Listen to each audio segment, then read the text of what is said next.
Okay, being 3 o'clock, we will call to order the EEED committee meeting. Pledge of allegiance.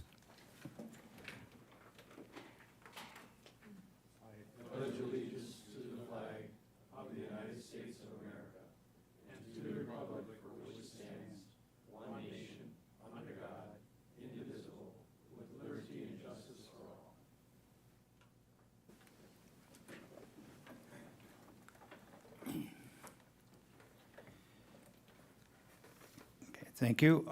Number 3, public comment. We do have one person for public comment. Abigail Schultz is on the line. Abigail? Yep, Okay. I'm here. Okay. Go ahead. Okay, so my name's Abigail Schultz, and then I think I have to say my address, right? No, you don't have to say your address. No. Just the name. Okay. Okay. And then can I start? Go ahead. Okay. So I just want to thank you guys for listening to me today. And I have been listening to all of the different meetings through YouTube. So I've been able to keep up and just kind of hear what's going on and be a part of, listening into the community talks, even though I can't always attend in person with some different conflicts. So through listening, I have been learning about the strategic plan and kind of like what the county's looking at with that. And then there's obviously programs or whatever you call them, like different things underneath that. And so my comment is just, looking at the strategic plan, thinking about like equal access. So I'm a mom.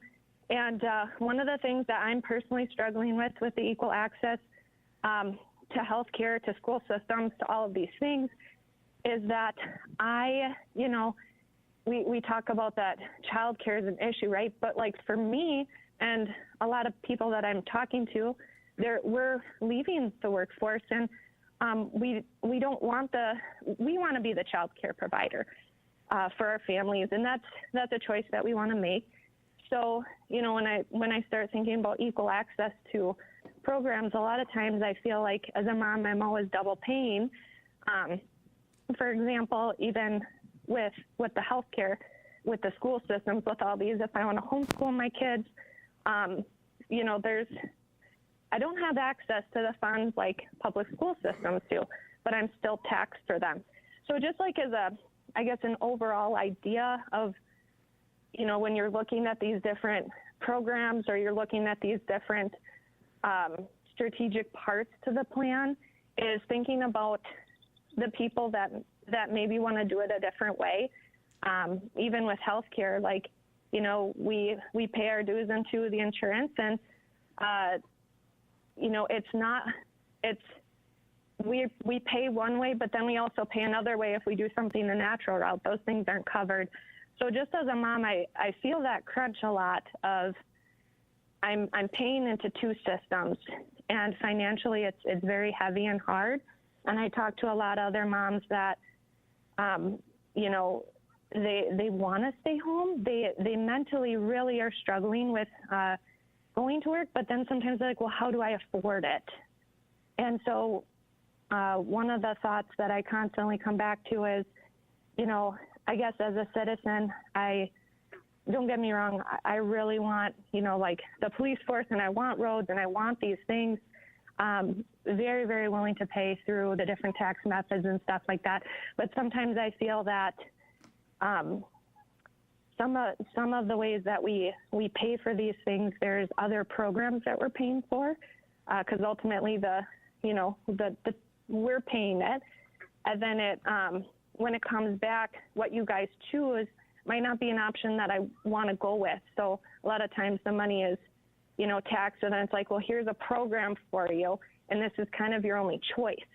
So I'm coming at it from a mom and just saying, are all of these programs actually equal access, because of the fact that it's chosen for us, or can money start be giving back when people are, they want to choose a program that works for their family, whether it's homeschooling, whether it's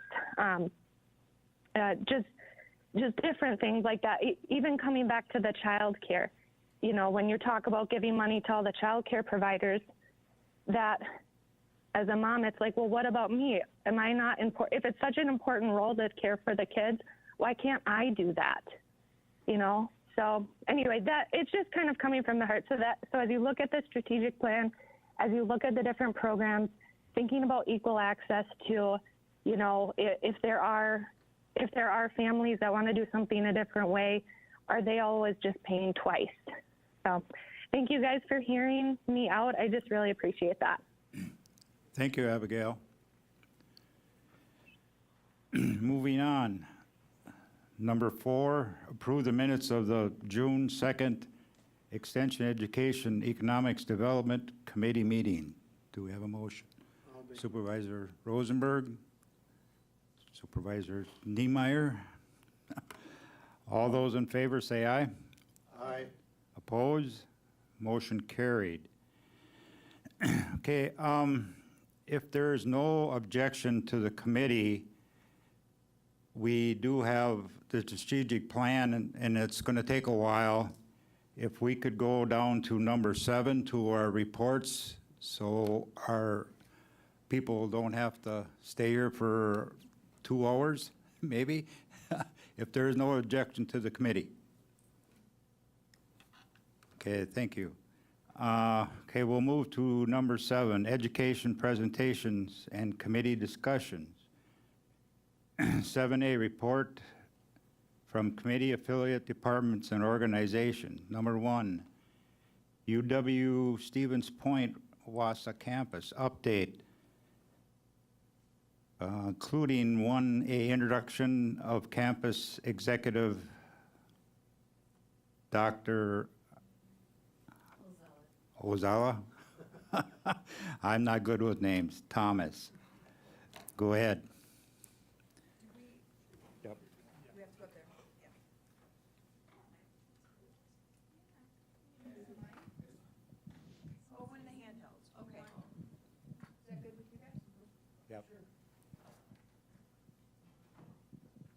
Okay, so you all know me already. I'm Ann Herter-Rapp, but I am no longer the campus executive at UW Stevens Point, Wausau.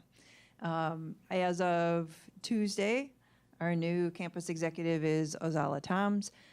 I submitted this month's report, so that's in the packet. You all have seen that.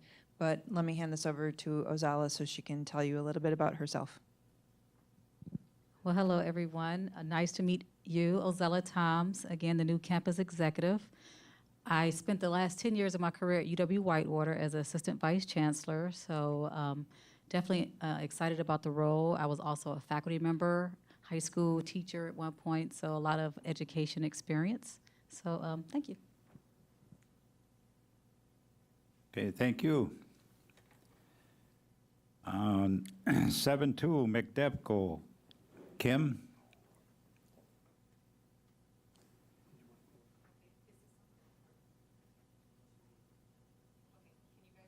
Okay, just hang on a second, Kim. Go ahead, Ann. Okay, so the other item on the agenda was new programs. Okay.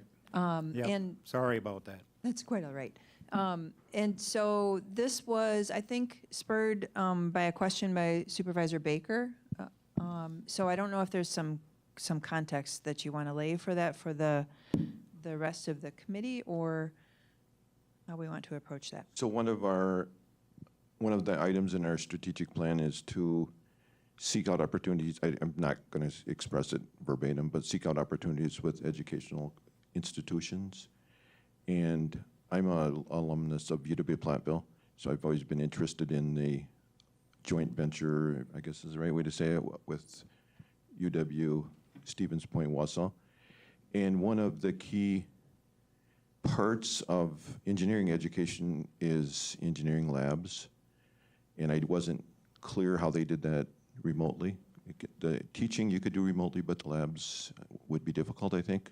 And so I had asked A, how that was done, and then B, if that was something we should think about using ARPA dollars for, to provide engineering labs. And the answer was no, which was okay with me. I just was asking, so.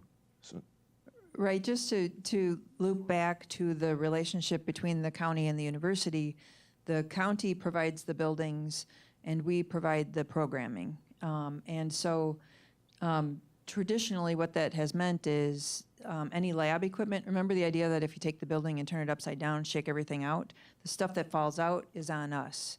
The building itself is on you. So labs, lab equipment, any movable equipment in the space, that would be a university responsibility.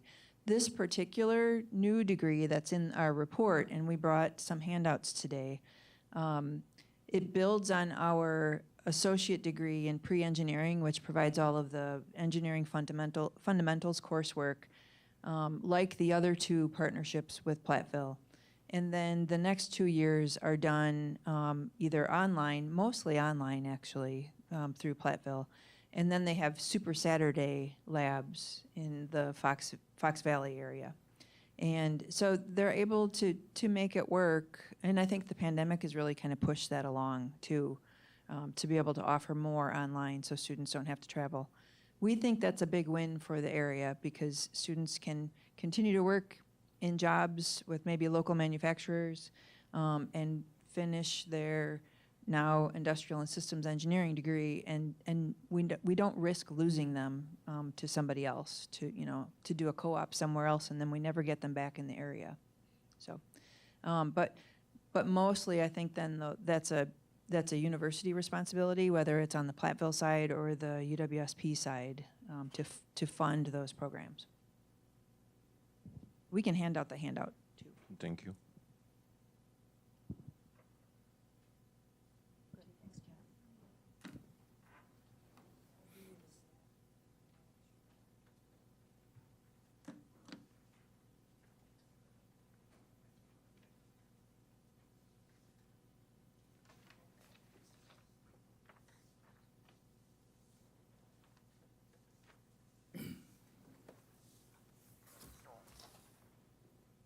Okay, thank you, Ann.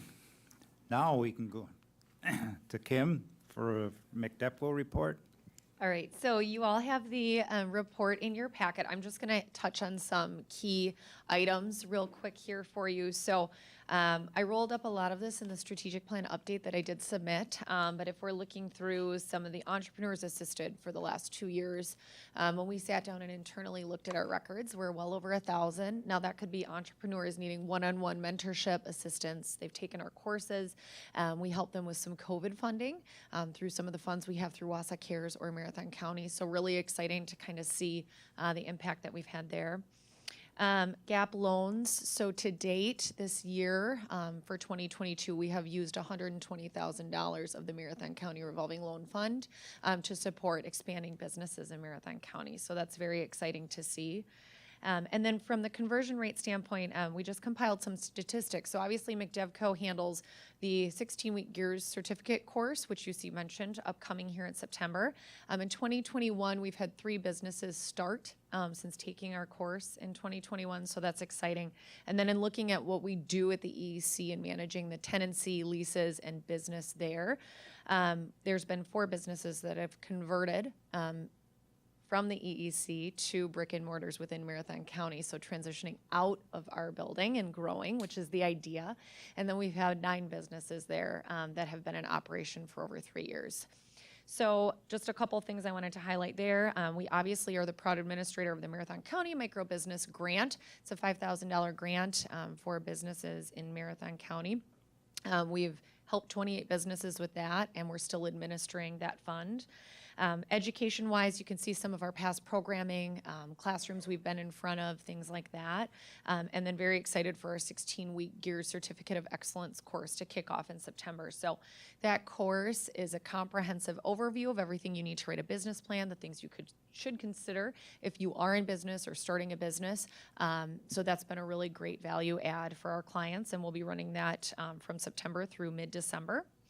And then we just partnered with the Center G-led tour to take developers from all over the state of Wisconsin to shovel-ready sites in Marathon County and Portage County. So June 8th was the Marathon County portion of the tour.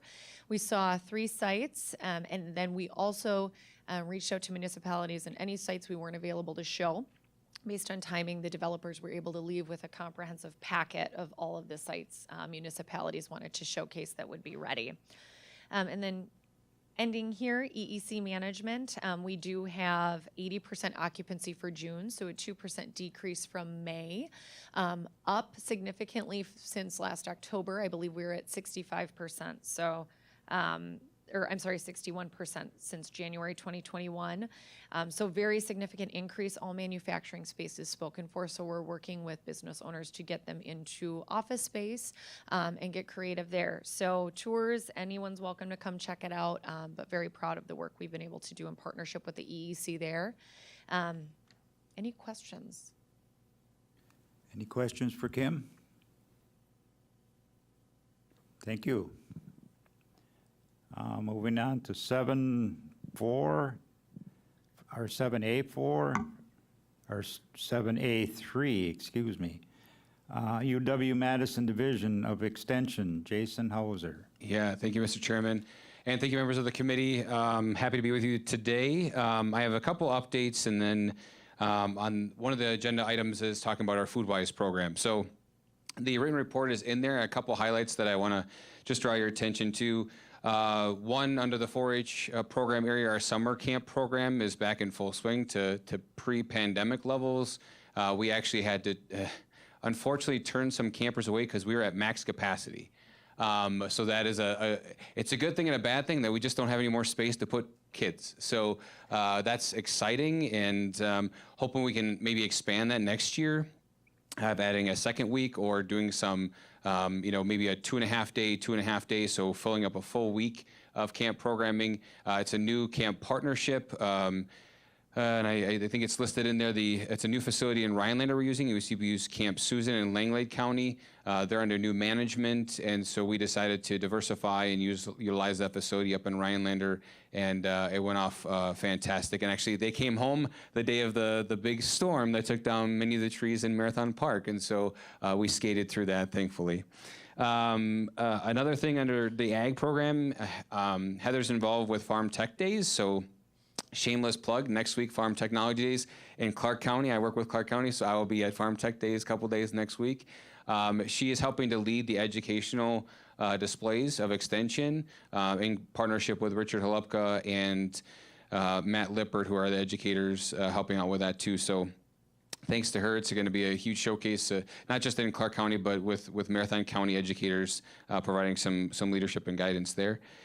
Horticulture, it is growing season, and so Janelle has been really active with a lot of the hort questions that come in, but I want to draw your attention to the Green Team. It's a partnership between veterans and Extension to work on therapeutic horticulture with veterans, and so she started that last year with Jill, the Veteran Services Officer. It's actually taken off again this year, so we use the teaching garden down at 212 River Drive, and we get the veterans there. She does some basic kind of horticulture 101, but they find it valuable as get their hands dirty. There's numerous studies that have shown the impacts of horticulture and mental health, especially in veterans populations or those that are at high risk. And so the other part of that is the Gaining Grounds Garden, which is at the corner of Thomas and Grand Avenue.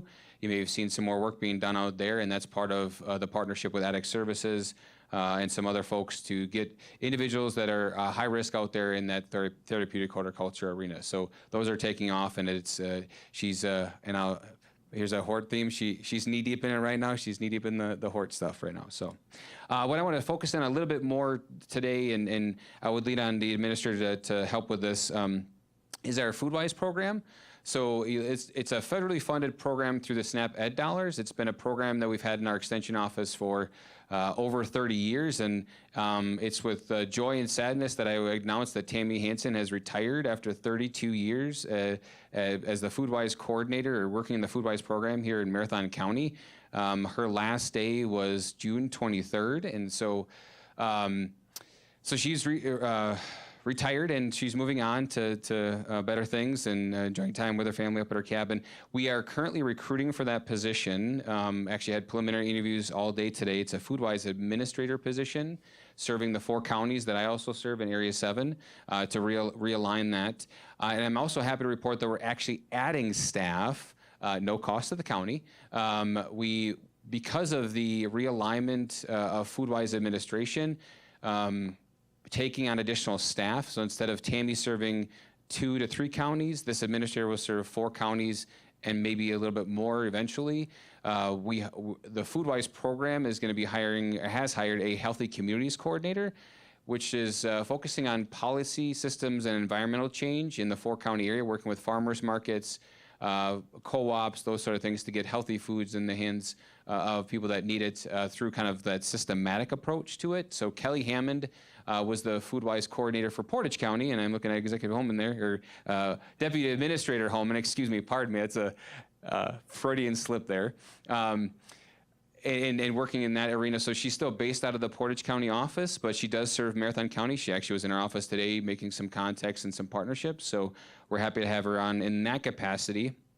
So we're adding staff to that. Gaunu is still an educator in our office, and we're actually looking at hiring an additional one because she's only part-time. And so with Tammy's retirement, she was doing some primary delivery of programming, but we don't have that anymore. So we'll be potentially adding another staff member.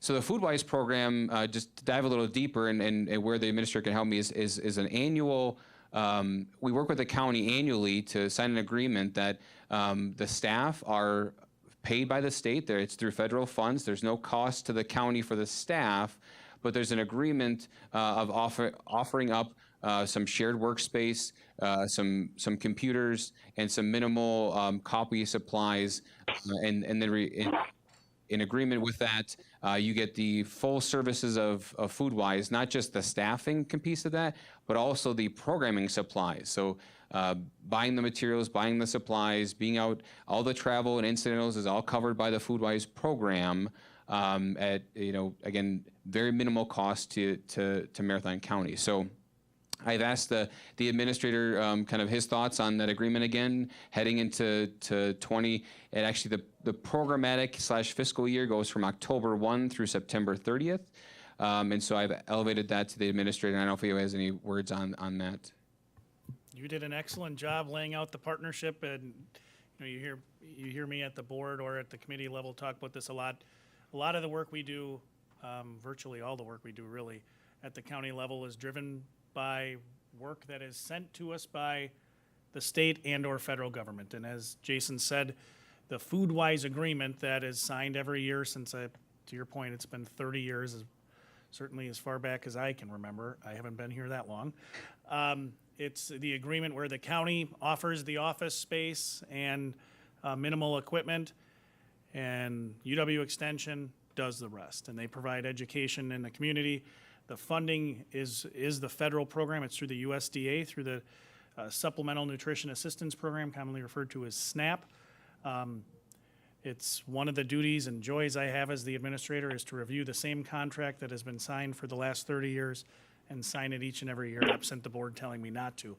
So that contract is, or that agreement, I should say, is on my desk, ready to be signed. But I think Jason did a great job explaining the FoodWise program. One thing that has changed over time is where Extension operates. Their office space has moved, but we've always made sure to provide them that shared physical office space. We have buildings that we're heating and cooling, and they need a place to sit. So it seems like a pretty solid agreement, at least from my end. So if anybody has any questions, be happy to answer them, but Jason did a fantastic job kind of laying out what that program is and what our role in delivering that programming to the people of Marathon County is. Great. Thank you, Administrator. And with that's all I have to report this afternoon, unless there's questions from the body. Any questions for Jason? Thank you very much, Jason. Thank you. Moving on to 7A4, Marathon County Public Library. Leah? Hi. I'm Leah Giordano. You all have met me a couple of months ago. I have my report here, and you should have it in your packet. I'm happy to answer any questions about it or expound on anything you might want to know more about. Our summer library program is in full effect. It's been really popular. The weather's been great, and working with us, we're getting between 50 and 70 people, I think, attending each of our outdoor programs. The theme is Oceans of Possibility, so we try to stay on that theme. It's sort of a national theme for SLPs across the country. Also, we've had some bigger programs, like Tom Pease is always a fan favorite. We had him this year at the 400 block, so we were able to fit hundreds and hundreds of people there. We had one super hot day, but still had a pretty good turnout and found shade where it was. So that was going well. What else on here? Recruitment. Everybody's having hiring challenges, but we've been really lucky. Sadly, Deb Garkey, who was the Edgar branch coordinator for 37 years, retired recently to spend time with her grandchildren. But we did hire for that position, and we promoted somebody who was a branch assistant to be in that position, so it's always nice when we're able to hire internally. It gives a career path for people who love the library. So that worked really nice, and also incredibly delighted to announce that we have hired a library services manager as well. She is starting on Monday, and that means I won't have to do 2 jobs anymore, and I'm very excited about that, and I'm excited about her. I think she's going to be a great fit for the team. Other issues, our book sorter, which is a giant machine connected to software that helps separate materials when they get returned. And for any of you curious, I think we had 33,900 items shelved in June. You don't think it's that many, but it's that many. And so the sorter helps that process along. And it's a senior citizen, and it's sometimes malfunctioning, and it's causing a bit of strain on our page team. It's a very expensive piece of equipment. We're about to put out a request for proposals for it, but I think it's averaging about $90,000. So that's a big cost that's coming up for us, but something that is needed and helps the library function. Other things, not on the report, we're replacing our ASAs. It's like a security firewall device at all of our branches. We've been having some issues with Sierra, which is our ILS, that's integrated library service. It's basically the software that helps us do our job every day, check people in, check people out, pay fines, keep records, that kind of thing, and there's been hiccups out at the branches, not happening at Wausau or Rothschild, but they're on a different sort of connection. So we're getting those replaced, and along with that, when we had our branches sign lease agreements every 5 years, they sign a lease agreement for us to be in their municipality. We also offered them, I think through the county's initiative, the opportunity to have a Wi-Fi antenna put on the outside of their building to sort of expand Wi-Fi access in some of those more rural areas. Some agreed, some did not, but we're revisiting that now that we have harder technologies going out to the branches to replace those ASAs. We're going to see if the municipalities have changed their minds and would like that Wi-Fi antenna put in place, because they're going to be out there anyhow. I believe the devices have already been bought and paid for through grant, I believe. So yeah, in addition to our massive shelving that we do every month, we had 229 new applications. You think with 77,000-ish library patrons who have cards, who else is there? But we're still getting a lot more, and things are picking up dramatically. We've had a 34% increase in circulation over the past month, too. So it seems like everybody's coming back, and it feels really, really nice, and it's just lively. We've redesigned the library in the not-too-distant past to make the first floor more of a community meeting space. So if you want to chat on the phone, if you want to meet with groups, the first floor is the place to do it. If you want to study quietly and do research, the second floor is more of a quiet floor that also houses our computer labs as well. So we're just trying to create spaces for the community as things change and adapt. And upcoming board meeting in a couple of weeks. I just met with Board President Sharon Hunter today to go over the agenda items, and nothing overly exciting. WVLS, I know the board, the committee here has been following along with the system change discussion, and we created an expectations document for WVLS to review over the coming year. That action was postponed, and in December they'll make a final determination on that. And so quarterly, WVLS presents to our board to determine where they are in that expectations document. So that's happening in July. And if there are any questions, I'm happy to answer. Is there any questions for Leah? Well, not pertaining to what you just talked about, but. Sorry, I have heard my. Thank you. Thank you. I know that we received an email. That is not on the agenda. We will not be discussing that today. Okay, can we make sure that gets put on the agenda then? It's something We I think our can put it on constituents need to, future agenda items. for the next one? So, yes, we can. Okay, because that Okay. would be something that I think we need to address with our Right, constituents. Right. and- We are addressing it, Okay. so. Thank you, Okay. thank you. I just. Thank you. wanted to make sure. Any questions for Leah yet? Sounds like the library is busy, so that's good. So, moving on, back up to number 5, policy issue, discussion and potential committee determination. 5A, recommendation to the executive committee for updates for the strategic objective and expected outcomes founded in the 2018-2022 strategic plan. I'm assuming this is Vice Chair Kewen's going to I will, yes. explain to us again? Thank you, Mr. Chair. And I'll start on, and I apologize, at 1:45 I have to leave. I have a doctor's appointment, but Administrator Leonard and Chair Gibbs sat through a 2.5-hour meeting we had this morning with infrastructure to do this exact process. But at our last meeting we had, we started a discussion on potential updates or changes to the strategic plan, which is due to expire in 2022. After that meeting, we had a meeting with the executive committee, and there was a consensus from the executive committee that we do update the existing plan that we have.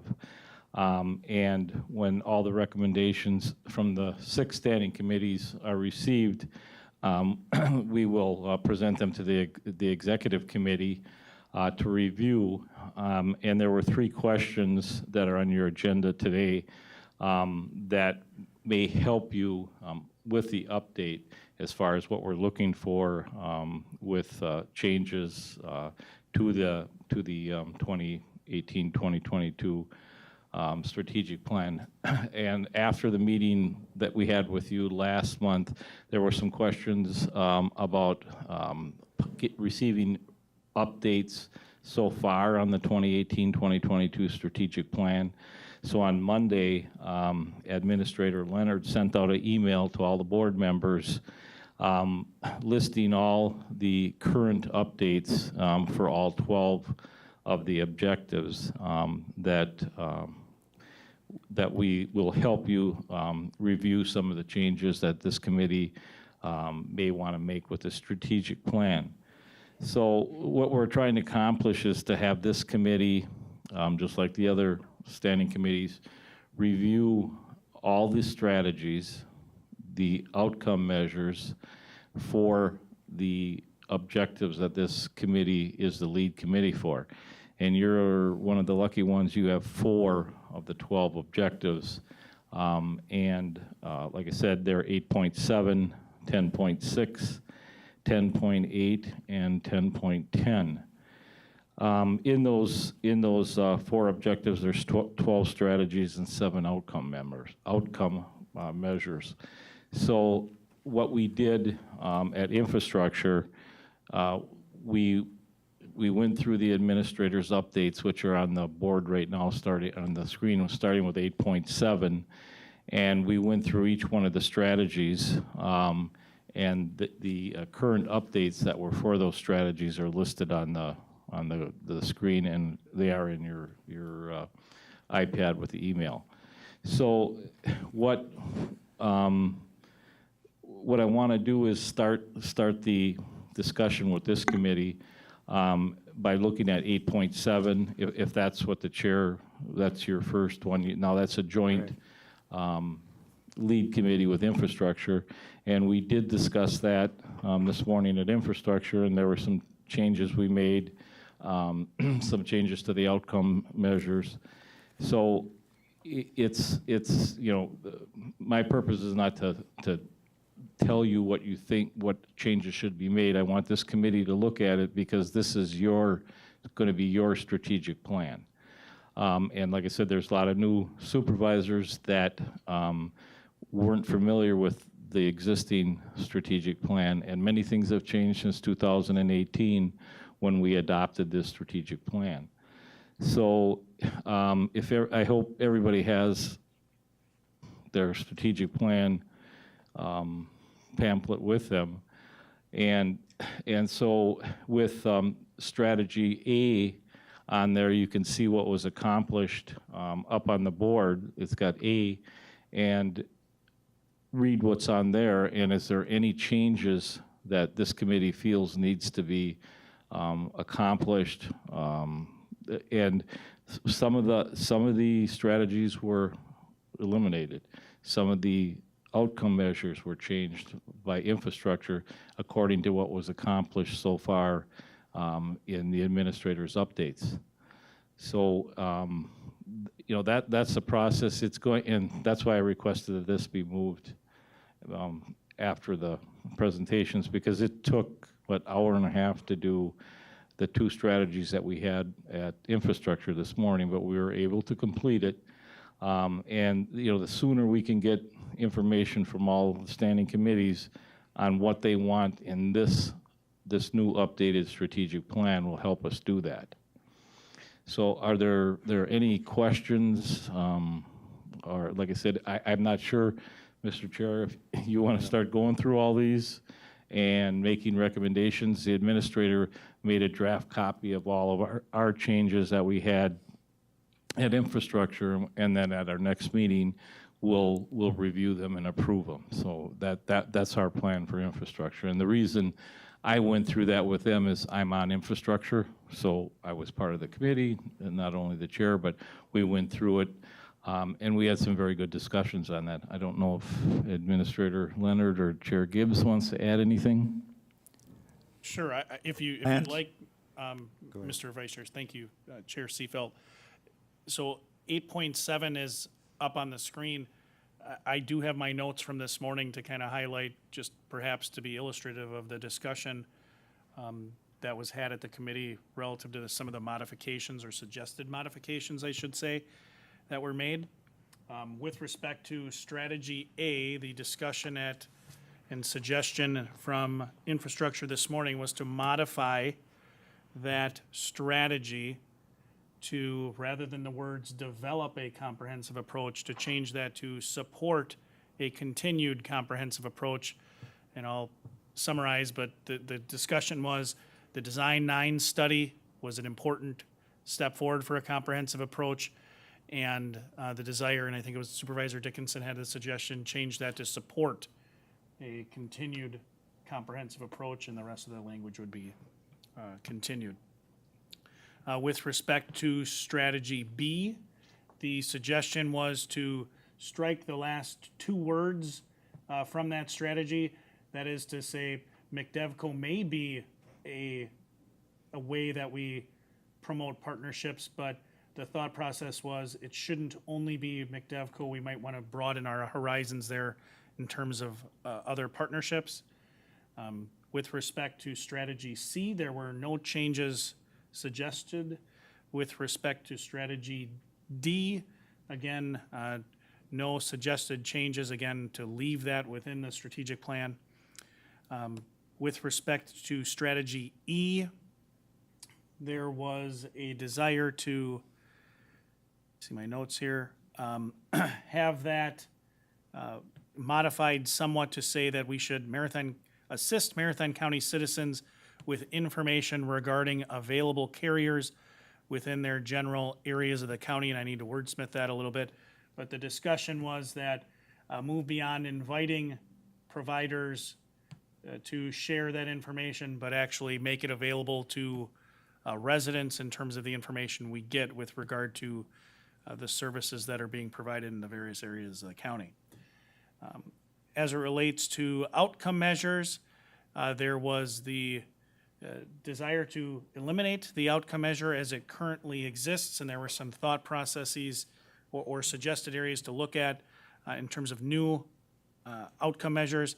One of them being have an improved, and I referenced this already, but an improved data inventory relative to internet service speeds available through the county by December 31st of 2024. Also, there was a discussion about trying to get essentially provide a target in terms of the number of households within the county that would have access to what is defined as high-speed internet access, and there were additional discussions about what that will be. But that was a outcome measure that I'm supposed to work on drafting with a timeline of December 31st of 2023. So those were the suggested updates that will be considered at the next meeting once I wordsmith things from this morning. Okay. Thank you, Administrator. So he went through that, quickly. I'm not saying I don't want you to review those updates, and you may have some different ideas than infrastructure did this morning, and that's fine. I mean, that's what we're trying to get is input from each committee. Now, if that's something that's acceptable to the committee, you can just leave it as the way we changed it, or ever how you want to change this is up to this committee. So. Thank you, Greg. Is there any questions or any changes that we'd want to make to what the infrastructure did? Otherwise, I feel that the changes that they made are suitable for us too, if there's no objection to it.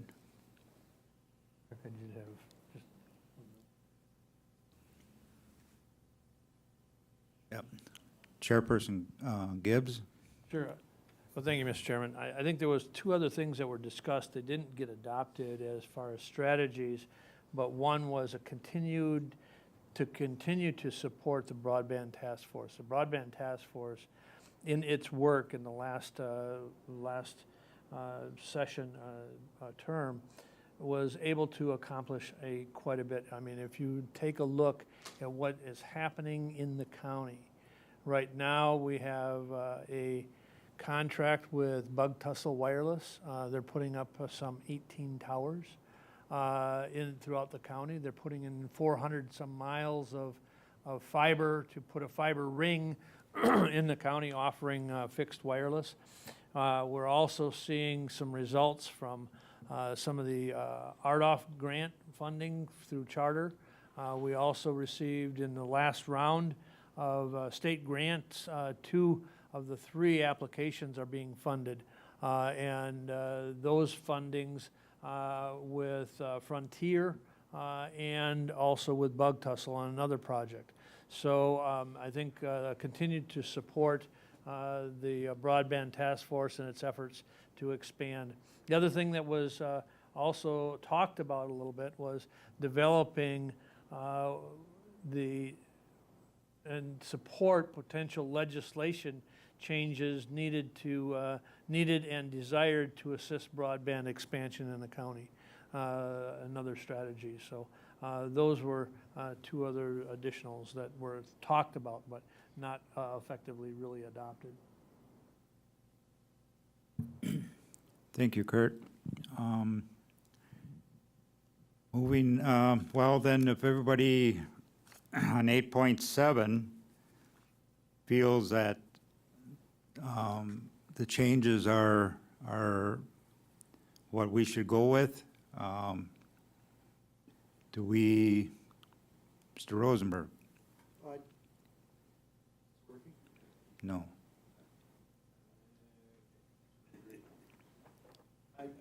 In this objective, we have reliable and high speed, and those are my two concerns primarily, that we don't just gin up numbers and it isn't high quality and it isn't what's needed.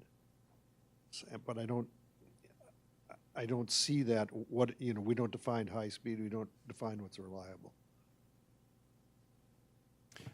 And Lance?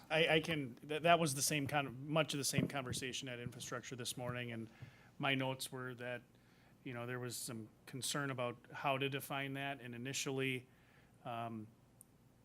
because it's a short time frame, and please correct me if my recollection is wrong, Mr. Chairman, the inclination was to go with a 50-10 over the life of the term of this, if the board extends the strategic plan through December 31st of 2023, talk about access to 50-10, because the needs of residents of the county have been changing, back when, CAF 1, Connecting America, came out, CAF 1, it was 10-1 or 25-3. Now we're talking 50-10, and a lot of the grants that we're applying for are really having an idea toward 100 megabytes, and even reciprocal 100 or moving towards gigabyte service. So that was the discussion, but I think your point is well taken. How do we define what high speed is? If I might add, the other thing that they talked about is whatever number you might put in there today will be obsolete tomorrow. To the administrator's point, when this was first adopted, high speed was defined as 10-1. Shortly after that, the Fed upgraded the high speed to be defined as 25-3. And the broadband task force says, well, that's not fast enough, 50-10. And now in the last in the use of the ARPA funding, if it is used in ARPA, it is suggested and almost required to be 100-100 in order to be able to qualify under ARPA. So I think it was recognized that, we haven't defined it, but whatever definition they put in there is going to be obsolete by the time you actually put it to print. And so I think they wanted to leave it fluid, but they were looking at 50-10 minimum. Okay, thank you. Moving on to, go ahead. I'm not 100%, thank you, Mr. Chair. I'm not 100% on when the task force was formed too. Maybe something that they haven't looked into yet would be Starlink, new satellite internet. I don't know if that's been discussed. It has. The broadband task force has looked at that. There are certain satellites that are turned on in the area already. The biggest challenge is, in some cases, the initial cost, $600 cost to sign up, and then you also have to have enough participation to actually light up one of the satellites. So it has been discussed. There's still challenges. There is some challenges with Starlink, so those also have been discussed. Obviously, the gold standard is fiber to the home, with potentially a gigabyte service, for the future, because we all know that the need and the actual requirement that families are going to need, or families have needed through the pandemic, has been exacerbated, and understood that the service that we have is not sufficient. They have looked at multiple things, and the challenges are still topography, And actually, the hope is to get, like, again, fiber to the home. I'll give you a prime example of the challenges that are going on, is I had no idea that we were going to, where I live in the town of Castle, I do not have broadband access any kind. But in just some of the work that the broadband task force has done, right now within a mile there is going to be a bug tussle tower that's being worked on as we speak, that's going up, that will offer fixed wireless to within the area that coverage will carry, somewhere between 3 to 5 miles from that tower, if there's a line of sight. There's also yesterday they were actually burying a conduit right in my yard. Now, the company that's burying it I tried to figure out who is actually burying it for whom, and the company that's burying the conduit is from Illinois, and they've been contracted by another company that I've never heard of. So they're burying conduit as we speak. There's no fiber in the conduit, but there's fiber there, or there's planned to be fiber at some point. The bigger challenge is with all of the dollars that are going out to expand broadband, not only in Marathon County, nationally, is the challenge with the workforce being able to splice fiber. One example was one individual told me about at one point he knew of 9 individuals who worked with splicing fiber, and now that company is down to 2. And so the challenge is to actually light up some of this fiber as it gets put in the ground. If I may, Mr. Chair, go just to provide information specifically to your request about, has the task force looked at, what have they looked at, I think is maybe a broader way to look at it. If you go to the county's website and under administration, the administrator page, at the very bottom, there are a series of reports that we have kept on that webpage. The report that lays out and has really been that comprehensive approach to broadband expansion or high-speed internet access expansion is the Design 9 study. And so you can see it's 148 pages. It's a great read, particularly at about 10 o'clock on a warm summer night. But it goes through and it talks about, whether you're talking middle mile fiber, fiber to the home, talks about fixed wireless and the various strategies. And it talks about, Starlink and other sort of services. So it's a great place to look to see, all the available options. The one thing I'd build on, and this is my read of where the broadband task force has focused its energy. So certainly feel free to disagree. It's trying to find where the county actually has what levers they can pull and where we can have impact. And the chairman referenced one, and that is the Public Service Commission grant applications.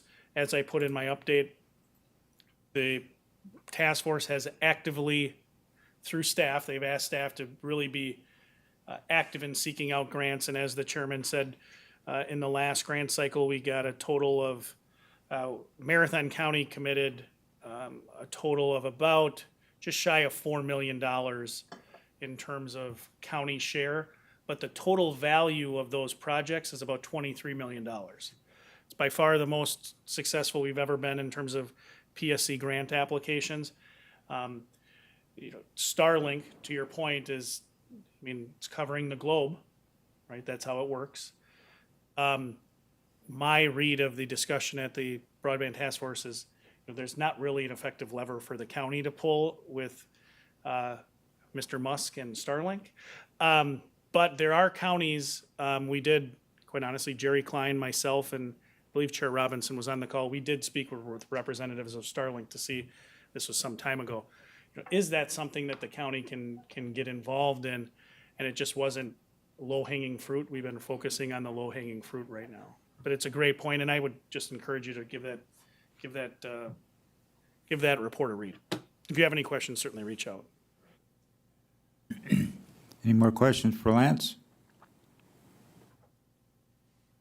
Okay, moving on to the next objective, 10.6. Lance, you do we need to go through these individually, or do we do this as a committee and go through them at some point here? I can tell you what they did at infrastructure this morning and what the other Okay. committees have done. Yes, you can go through the update rather quickly, or if you want to ask questions about, the work that the county has done in each of these areas. I'll be very brief with this, and my report is rather brief here, other than to say the role that the county has played, or the strategy we've had with respect to economic development, is not a very well-defined one. Kim is here. We do not have, Marathon County, and I think a great number of counties around the state of Wisconsin, don't have county staff working in what, if you worked for a municipality, if you're the village of Weston, you do have economic development staff. The town of Rib Mountain has economic development staff. So the county has sought to accomplish each of these economic development goals that you're going to talk about in a different way. So you'll see that from the strategies that are laid out. It's working with the North Central Wisconsin Workforce Development Board.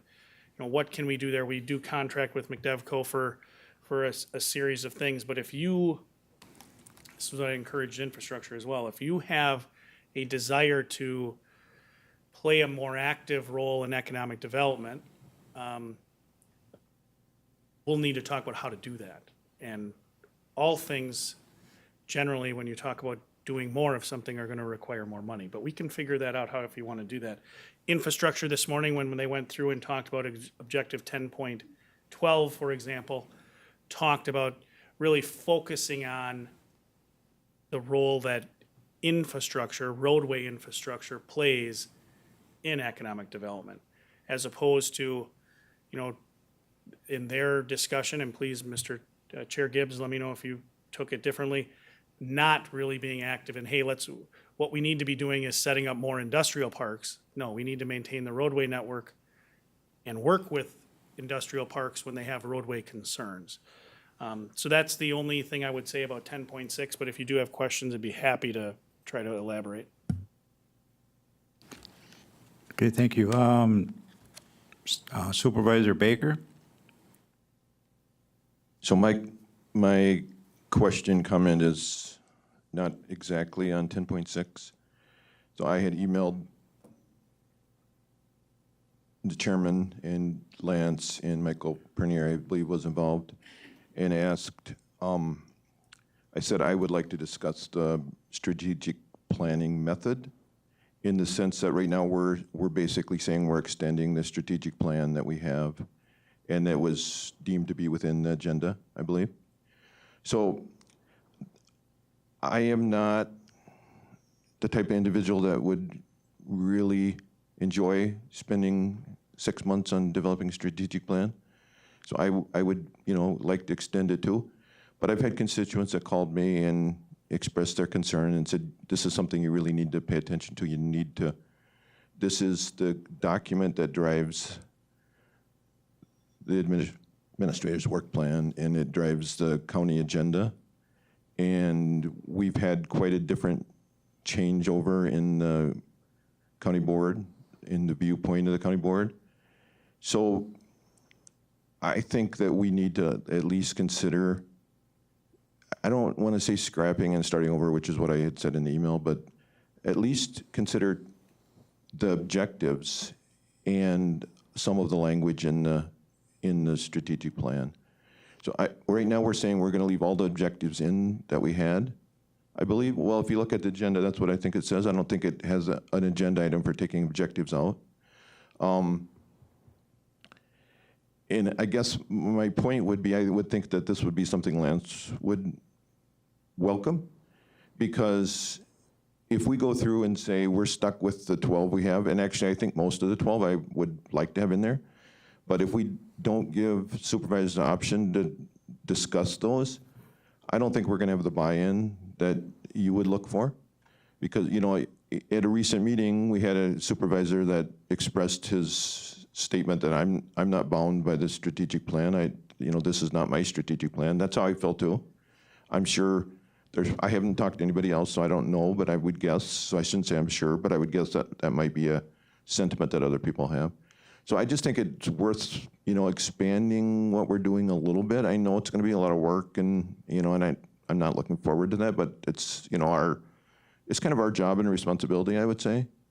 So I don't know if I have a couple points if you want me to make them now, or I can make them at a later date if that's appropriate. Yeah, you can go ahead, Okay, thank you. Supervisor Baker. So I've had constituents that have asked me to do this, so I've given this some thought. And this was actually not my thought, but a constituent's thought. So our overarching goal is on the wall as our vision. It's actually in the strategic plan as our overarching goal, or I might call it our overreaching goal. It's to be the healthiest, safest, and most prosperous county in Wisconsin. And my question is, for our thought, and if you have a response, that'd be great. What aspects of our lives does not fall within the boundaries of the government involvement based on the overarching goal? What kind of direction does that actually give to our county staff, to the administrator? What kind of guide rails or limits on county involvement in our lives does that goal provide? And one of the questions that would illustrate that is, in the last 5 years, what plan or proposal have we had that we said, no, we're not going to do that because that doesn't fall within our overarching goal? Is there anything in our lives that doesn't fall within it? If there isn't, then does it provide us any useful direction? I thought about it. The only thing I can think about is church or religion. But safest. In the last 2 years, we shut churches down because it wasn't safe to go to church. So it's even religion. I can't think of a single thing that doesn't fall within that.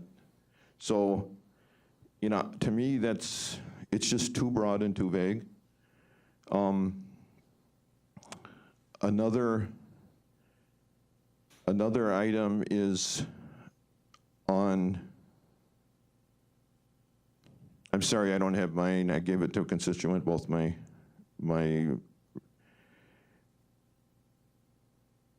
both of my two plans, the comprehensive and strategic. But the healthiest, why is this important on, I don't know what page, but in the section healthiest, why is this important? The social, economic, and physical environment in which a person lives shapes his or her individual characteristics and behaviors. The future health and social well-being of a community will be determined to a large extent by how effectively government, healthcare, and human service providers, local nonprofits, and the natural environment contribute to an individual's lifelong health and well-being. I think that's like almost exactly backwards. I don't think that the health, social, economic, and physical environment which a person lives shapes his or her individual characteristics and behaviors. If you look at the history of Marathon County, I'm not saying it doesn't at all, but I think that's the wrong focus. If you look at the history of Wausau and Marathon County, there are a number of influential individuals.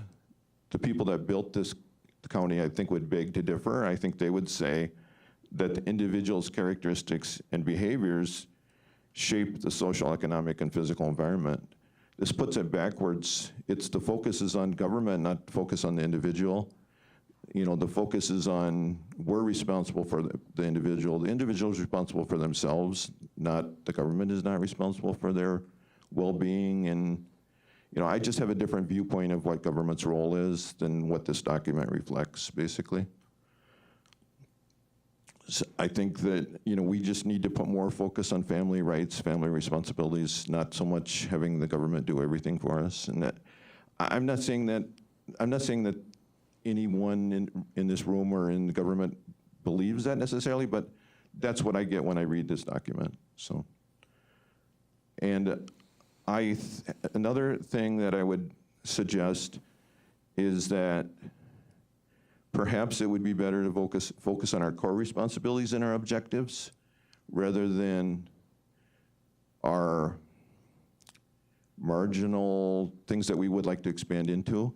So for instance, maybe transportation, 8.2, improve access management on major roadways should be in there. Maybe 8.8, solid waste should be in there. Ensure access to quality, accessible, affordable recreational opportunities should be in there. It's two different viewpoints. One is, do we want to focus on what we're really responsible for, and our major responsibilities, our core values, or not core values, but our core tasks, or things we would like to expand into? And it seems like we've got a lot of things we would like to accomplish as opposed to things that we're really responsible for doing. And so I'd like to, maybe think about that some more and have a discussion around that. So I know that's a lot to chew on, and I don't necessarily expect that anyone's gonna respond immediately, but I would just like to be able to have the process so that we're not locked into the 12 objectives that we have now and all the verbiage in the strategic plan that we have now. Thank you. Thank you. Any other comments? Well, to go through these one by one, but I think if everybody takes a good look at these again, and as it points out in 4A1, new strategies to be added or existing objectives in the plan. If you think something needs to be changed, I would like to get this done with so they can move on with their with the plan. If anybody else has anything else to add, otherwise, yeah, Chairperson Gibbs. Sure. Thank you, Mr. Chairman. First off, I don't think, in fact, in the Infrastructure Committee meeting, there was several strategies that were taken out that we weren't discussing here. They aren't part of the Extension, Education, Economic Development Committee's strategies, core objectives, I should say. But the Infrastructure Committee took some out. So that's what the Executive Committee had a lengthy discussion about modifying this. And I welcome Supervisor Baker's discussion on any of those challenges or on any of the strategies that you see as being, as your term, overarching or overreaching form of government. And have that discussion, and let's have that discussion. But to sit there and say that the Executive Committee or the direction was that you couldn't take a strategy out and every strategy had to stay in, or every objective wasn't on the table that comes from the comp plan is not true. To give a little context, because a lot of you that weren't on the board when the strategic plan and the comprehensive plan took place or was actually developed, it was a 2-year process minimum to develop the comprehensive plan, and then another 2-year project to develop the strategic plan. And so to say we want to throw it all out and start all over, understand that you can do that. You choose to do that. It will take 2 years and a lot of staff time that is not there. But what was suggested at the Executive Committee was to provide an opportunity for any discussion about changes, modifications, recommendations, and updates. And we brought it down to a granular level at the objectives that are the purview of each of the standing committees. And so if there's an objective that is the purview of a standing committee that you're not a member of, by all means, express that concern to those committee members, and they can bring it up. But and so I suggest to this committee that they look at the items that they have purview over, and if they want to throw out or take out of the strategic plan any objective, by all means, take it out as a recommendation. And we'll then have a discussion at some point when it gets to exec as a recommendation. And then eventually it will get to the full board for discussion. This is participation by every member and not just, so when it gets adopted, it's adopted by the board. It is the board's work, not any individual's work. So, you know, we all have to understand that, yes, every one of us may have different opinions and different ideas, and collectively, if we go back to one of the first rules that you, or one of the first things that was brought up by WCA in supervisor's role and responsibility, is understand that the result is collectively the work of the board. Collectively. That means that no one supervisor by themselves or any small group has control over anything. So that's why it is brought to this committee to have input on each of the strategies or each of the objectives that are in the strat plan. And if there's something that you want taken out, suggest it. So to sit there and say that we didn't have the opportunity to go through or add strategies.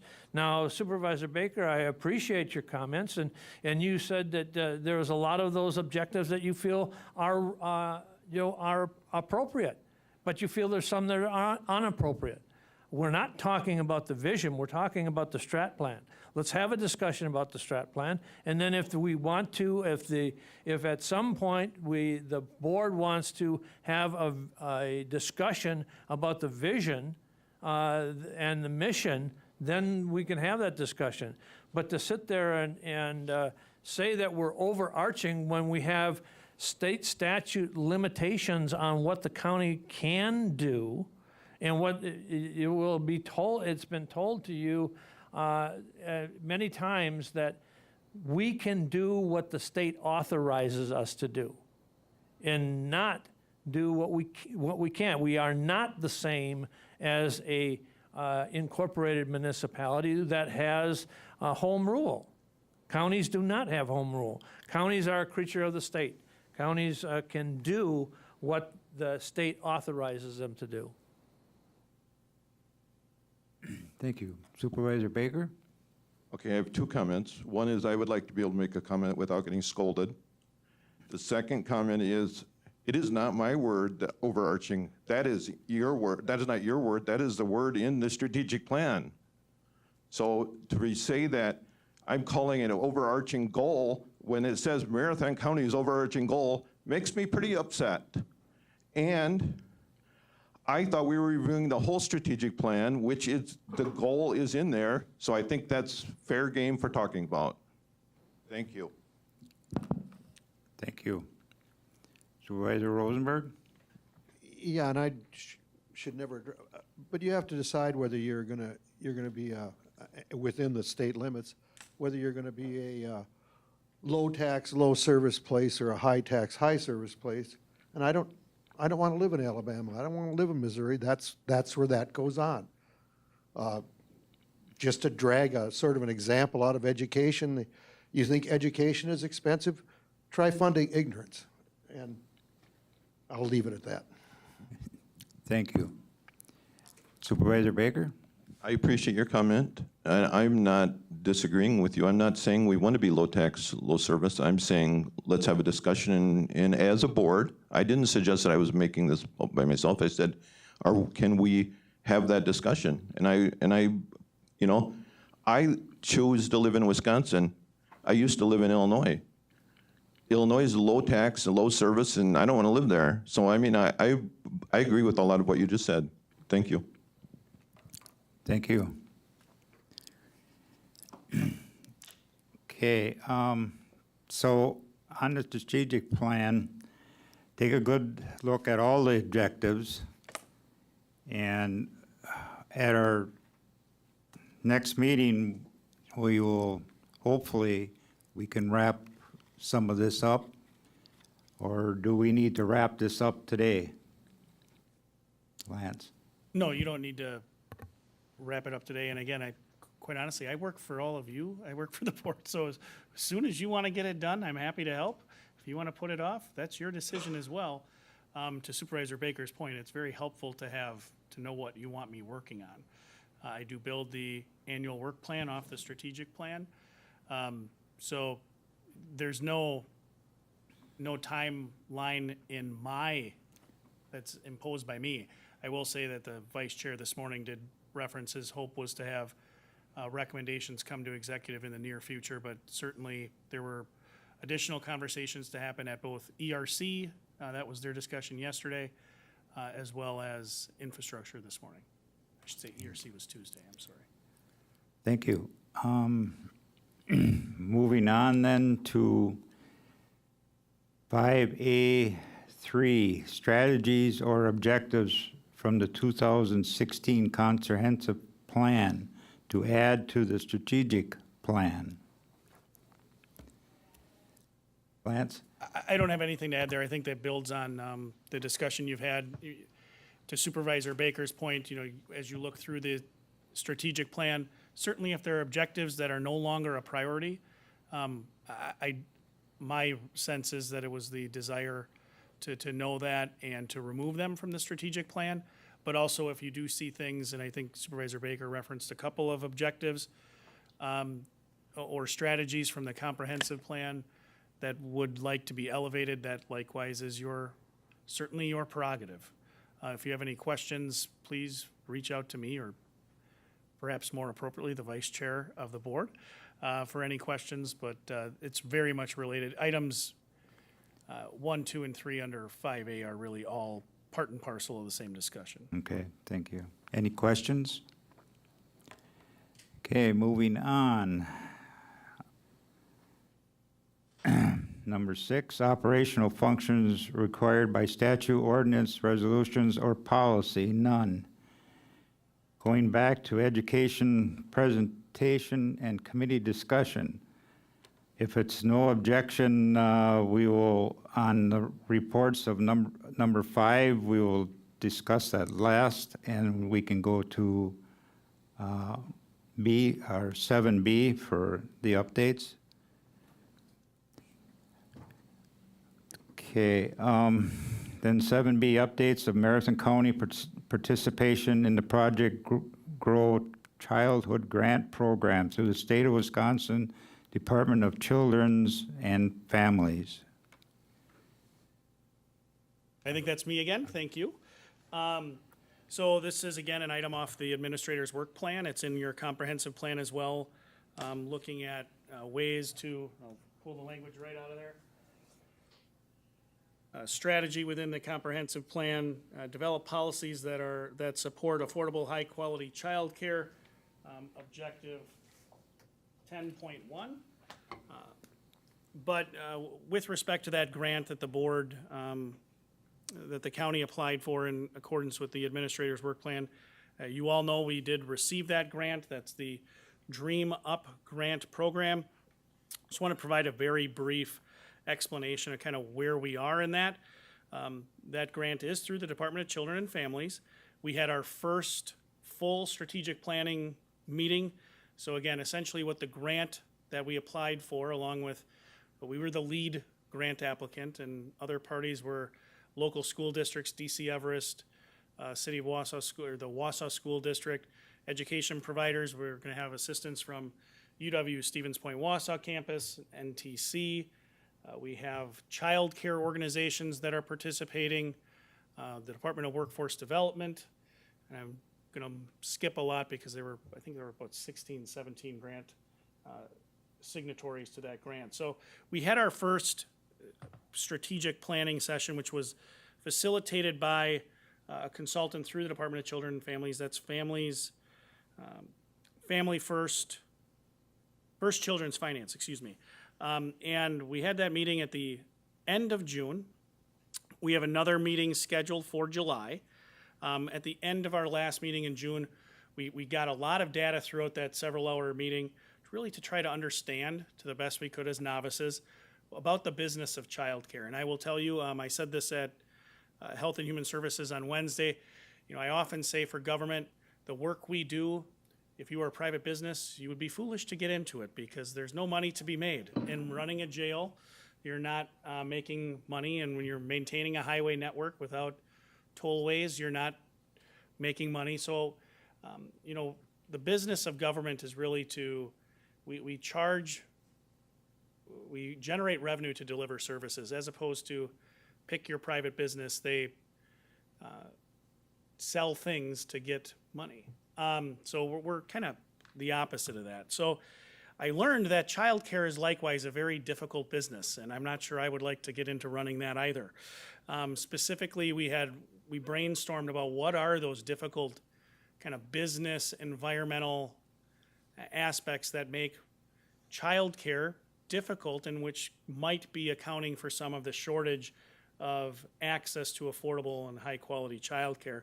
One of them that really resonated with me was the difficult relative to scalability. That is, you'll see on this what they call their sandbox, their data sandbox through the Department of Children and Families. You'll see the makeup, and this is all Marathon County specific data. You can select any county you wish, but you'll see that we have, there's a lot of small family childcare. They're licensed, but a lot of smaller childcare organizations, 1 to 5 kids within a home. And there's not a great many large childcare organizations across the county that deliver childcare to 100, 150 kids. And it struck me, the thing that resonated with me was how tight the margins are. So the explanation that I offered to the group was really the difficulty in scalability is because a lot of your overhead when you're small is already overhead that you carry just in operating your house, right? You're operating out of your house. You're your only employee. You have your home that exists. You're maintaining your home because you have to maintain your home. It's likewise this place of your business. But when you scale, you attempt to scale, a lot more overhead creeps into that equation. You have to manage staff. So there's all those things that make that difficult. That was one of my observations. The group together put forward about 2.5 sheets of paper on a wall of just areas where we thought these were potential barriers to having a sufficient number of childcare slots in Marathon County. And one other thing I can indicate with respect to the data that Department of Children and Families makes available, they indicated that according to census data and how they calculate the needed slots of childcare in Marathon County, we are at a deficit of 4,078 childcare slots in Marathon County. So a lot of it in the first meeting was about, what's the current environment? And as we move forward into our next several meetings in July, and then our 2 meetings, which are probably the end of July, perhaps early August, the outcome from this initial phase of the grant is a strategic plan. It's developing this strategic plan to improve supply. The next phase is really how do you implement that strategic plan. And the grant itself that we were awarded comes with $75,000 to help do that. Now, I don't know what the plan is going to be, and certainly that's an item for the board. Whether or not you want to move forward and allocate funds to play a role in that, implementing that plan is absolutely a policy decision, just like you were all having. The strategic plan and my annual work plan are the things that we're going to work on. We certainly do other things that are statutorily mandated, and they're within the comprehensive plan, but what gets measured gets done. And if you tell me you want a certain outcome with respect to childcare, I'm going to do my best to marshal the resources to make that happen. So we'll bring back that strategic plan when it's completed, and the board will decide what, if anything, what, if any, role they're going to play. But it does come with $75,000. It can't be used for certain things like capital, can't be used for capital costs.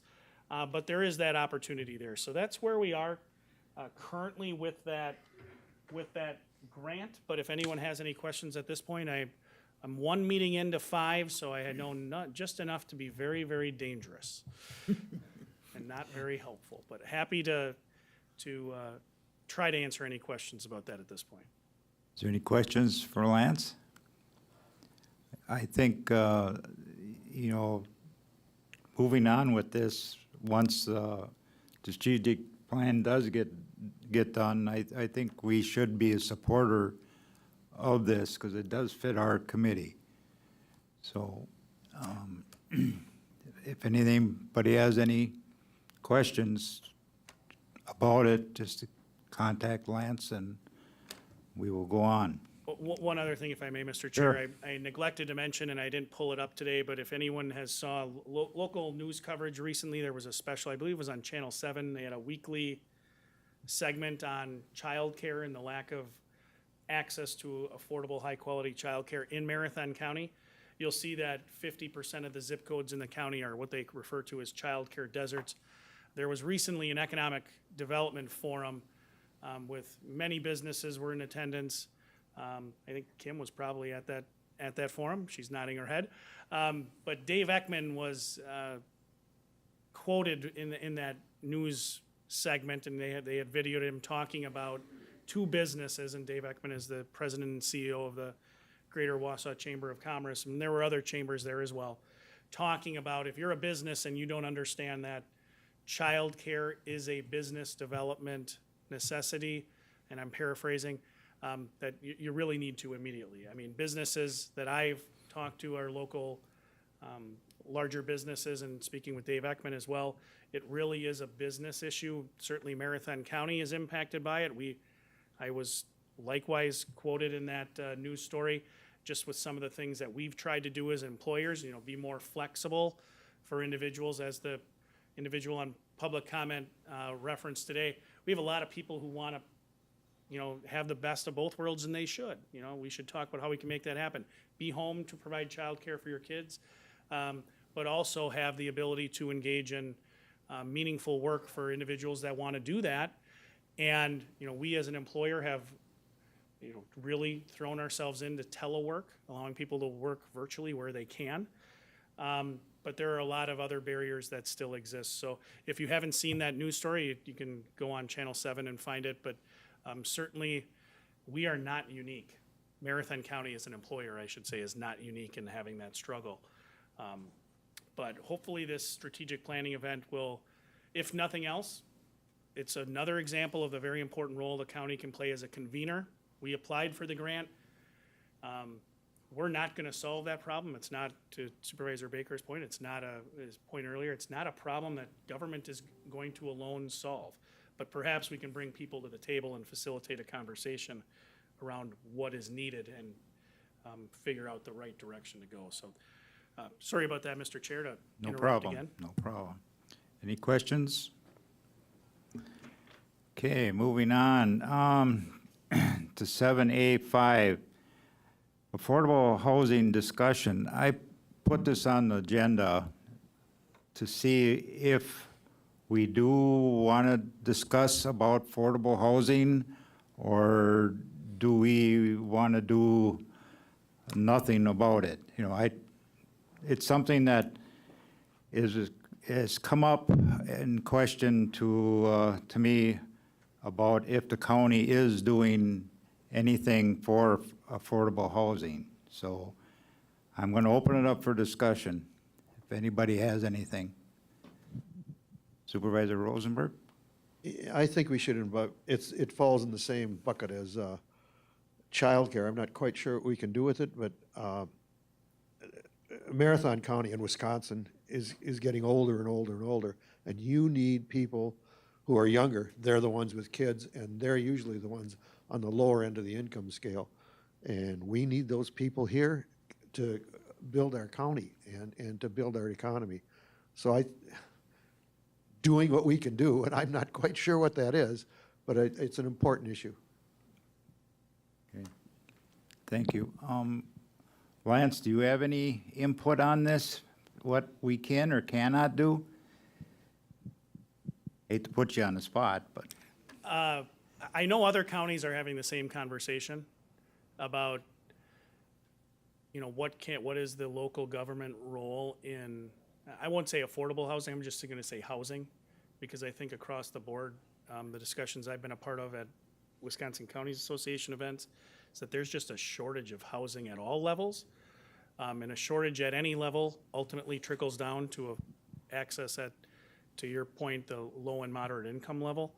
I know in conversations with a colleague from Washington County, they are looking to allocate some of their ARPA funding through a strategy aimed at enticing developers, is my understanding of it, to come to Washington County. I also just did a very little bit of research on a different issue and located a program that's been in existence for a number of years in La Crosse County that is, again, headed up by the county, but it's aimed at ameliorating blighted neighborhoods throughout the county. So they have identified, as I understand it, some neighborhoods where they wanted to target improvements to housing stock through a grant program, but I really don't know very much about it. I quite honestly don't know a whole lot about what the county role could be, putting me on the spot. The county does have, as this committee I'm sure is well aware, we do have a role direct role in the tax deed process. So if there are tax delinquent properties, the county is responsible for taking those properties by tax deed. In Marathon County, that's the process we use, is the tax deed process. And we do have a number of properties, many of which have been on that delinquent list for a long period of time, some of which have environmental concerns, so they haven't been moved forward historically. Again, that's my understanding. But we do have a role there, and we could look at how that body of properties could be addressed in a way to perhaps address housing. We also own some vacant partial parcels that we could try to come up with a strategy. You'll see that if you attend infrastructure meetings, sometimes you'll have Jim Griesbach talk about highway right-of-way that we've had for a number of years that now we're trying to divest. We also have properties that in the next several years we're going to be no longer needing that are currently used for staff. The social services building is one. We're doing the West Side Master Plan in connection with the city of Wausau for our properties adjacent to Marathon Park and Marathon Park. And I think I'm hopeful that as part of that plan, we will have maybe a portion of that property that could be redeveloped for housing. And selfishly for the county, I hope it comes with some way to supplement our very limited revenue streams that I kind of alluded to before. My experience with municipalities is that they sometimes use developer agreements to do that. So I know that counties throughout the state, and if you read the National Association of Counties magazine as well, you'll see that housing is not, good news, bad news. The housing isn't an issue just here. The bad news is there's not really any silver bullet, I don't think, as to how to address it. But what the county's role could be, I don't know. But if the committee wants to identify that as something you want to look at addressing, then it's staff's job to ask you some pointed questions about what that might look like, and then go do some research as to how we might do it. But the one off the top of my head that I think. And I have started to have some conversations through McDevco at their municipality meeting, is that tax deed process. We have delinquent parcels in a lot of municipalities throughout the county. And, could we partner in terms of resources to do all the things we need to do to get that parcel redeveloped and available? I think is something we could do, but right now, the biggest barrier to that is on the county side in terms of staff capacity. There's a lot of work, and rightly so, that goes into the tax deed process and the things that the county needs to do. That process goes through It starts in our treasurer's office. It goes into corporation counsel's office for some research as well. It involves, at least in policy setting, the HR Finance and Property Committee. And then it also, once we take that piece of property, if after evaluation by the health department it makes sense to do that, that there's no environmental concerns, it ultimately is divested through the county clerk's office.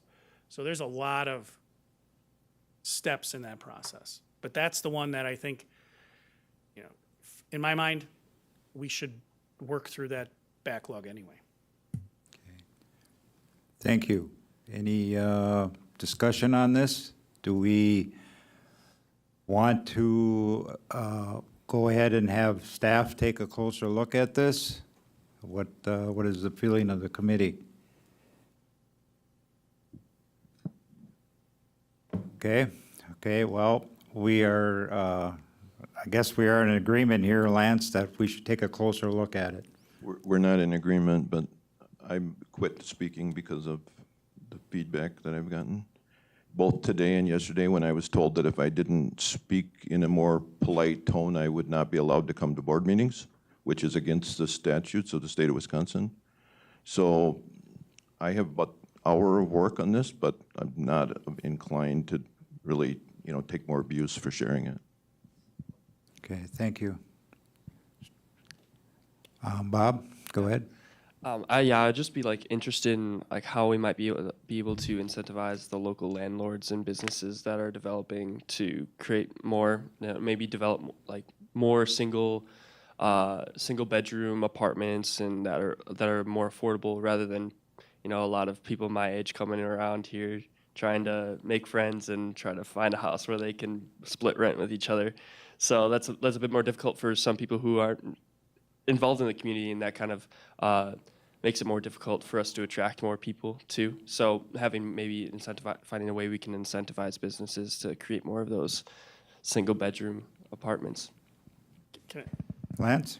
Yeah, I think that's what I hear when you say that, that makes me think about zoning and what are the legal requirements, or I'll say barriers, potential barriers to development of the type that you talked about. And certainly we do have county zoning, so are there things that the county could change relative to its zoning code to be more attractive to developers? I think is certainly something we could look at. That could certainly be something added to, that would fall probably under the purview of the Environmental Resources Committee and Conservation Planning and Zoning, but also working with McDevco. I think we can have that discussion at our municipality meetings that we have on a bi-monthly basis to say, hey, what are all of us doing, are all of the municipalities doing to your point, maybe look at housing differently. I know there are other communities that are doing exactly what you just said. Looking at their minimum requirements for square footage for housing developments, parcel sizes, to try to be more open to those developments that might be more attractive to first-time home buyers or renters or developers in general. Great idea, though. We can add that to the list to look at. Okay, thank you. I guess we are down to announcements. Anybody have anything to announce? Supervisor Baker? I'm not sure if this falls under EEDC. Maybe Lance can tell me, but I couldn't find it in the organizational chart. Is PACE under EEDC? I'll go ahead and share. So we have been informed that in one of the first, I believe, if not the first, I don't have that much history, but that we have had an application for PACE financing in Marathon County and Mosinee in the motel. I think it's 56-room hotel that's being proposed or built in Mosinee. So we're around a $1.5 million loan for energy efficiency, and it will be PACE's property assessed clean energy. So it goes onto the building tax rolls in some method. I'm not sure what we have to do as a county. I don't know if we've done this before. I've only been on the PACE board for a couple months, so. But I just wanted to let everyone know so it's good news. It's we're using a state program that's intended to help renewable energy and energy efficiency. Thank you. Any other announcements?